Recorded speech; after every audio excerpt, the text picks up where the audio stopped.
अब बाइबल हमें बताती है कि जैसे नूह के ज़माने में था वैसा ही होगा जब इब्न आदम इस ज़मीन पर आएगा।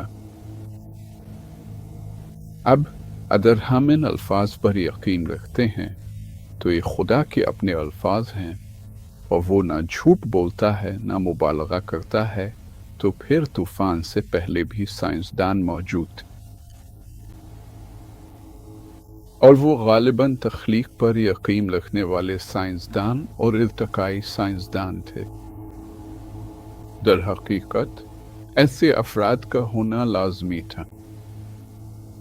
अब पैदाइश की किताब के दूसरे बाब में बाइबल कहती है कि तूफान से पहले इन दिनों ज़मीन पर कभी बारिश नहीं हुई थी, और यहाँ नौ ये तबलीग कर रहे थे इतनी ज़्यादा बारिश होने वाली है कि इस सैयारे पर तमाम जिंदगी ख़त्म हो जाएगी, सब डूब जाएंगी। और वो ये कश्ती बना रहे थे और लोगों को आने की दावत दे रहे थे।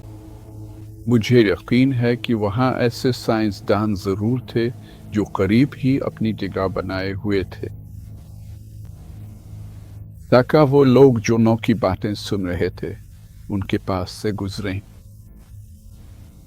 और वो कहते, अगर आप लोग इस पागल आदमी की बातों का थोड़ा साइंसी जायजा सुनना चाहते हैं